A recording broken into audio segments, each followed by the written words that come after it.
нааразычылыктар болуп келген да. Аларга салыштырмалуу, буга чейинки бийликтерге салыштырмалуу сиздер ушул чек ара маселесин коомчулукка ачык, айкын алып чыгып атасыздар да. Эми ушул дагы көйгөйлөр боюнча айтып берсеңиз. Негизи кайсы гана мамлекеттин коопсуздугу, бүтүндүгү болбосун бул чек арасынан башталат да. Ошондуктан келип эле биринчи маселебиз бул чек араны бекитип алалы, такташып алалы дегенибиз бул эртеңки мамлекеттин келечеги да, коопсуздугу.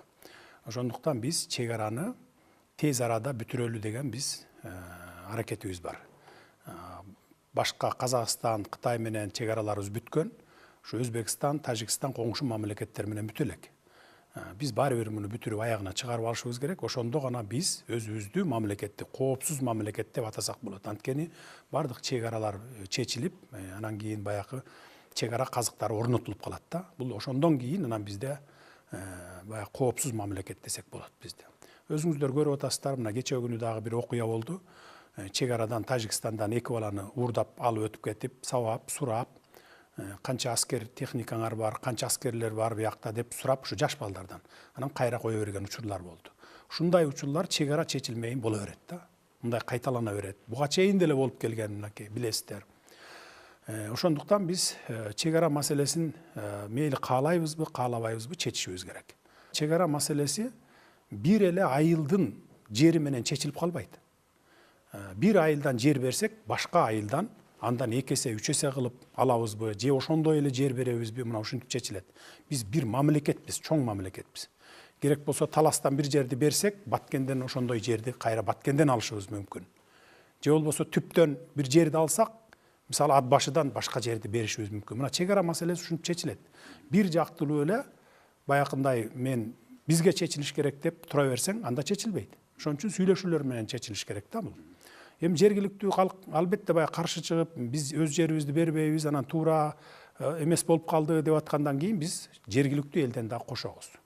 Кошуп, мындан ары дагы макулдашып, анан кийин эл менен дагы макулдашып, эсептешип туруп чечебиз мунун баарын. Анан эми мурдакы бийликтерди өзүңүз деле айтып өттүңүз. Мурда жашыруун жасап, жабык эшик артында жасап, макулдашып кол коюп, анан келип парламенттен өткөрүп туруп, президенттер кол койгондон кийин эле өзүңүз айткандай, темир тор тартылгандан кийин эле билинип калчу мурда. Туурабы? Мына ушу жерибиз өтүп кетиптир деп. Биз мурдакылардын катасын кайталабайлы, алдын ала мына ачык элге көрсөтөлү, эл менен да макулдашып алып туруп, анан кийин чечишип, анан зымтор тартышалы деп атабыз. Биздин саясатыбыз ушул. Негизи өзү жашыруун эле болуш керек эле. Кагаздардын көбү жашыруун деп эсептелинет. Бирок биз эл менен эсептешип атабыз алдын ала. Бир эле ташыйып барып протокол кол коюп келсе эле маселе бүтпөйт. Чек ара бул 4 этаптан турат. Чек ара чечилип, аягына чейин чыгып, кол коюшкуча чейин. Бул рабочий комиссия ошол макулдашып келет. Андан кийин баары такташып алып, президенттерге алып киргизет.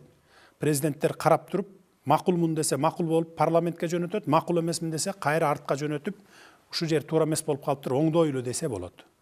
Анан эгер макул болсо парламентке жөнөтөт, парламент алып туруп карап дагы ратификациядан өткөрүп берет, андан кийин келип анан президенттер кол койгондон кийин анан маселе чечилет. Бул биздики башталышы гана. Ошондуктан биз ачык, айкын, кийин ошо мурункулардын катасын кайталап, 10-15 жыл өткөндөн кийин элдин каргышына калбайлы деп мына ушундай жасап атабыз.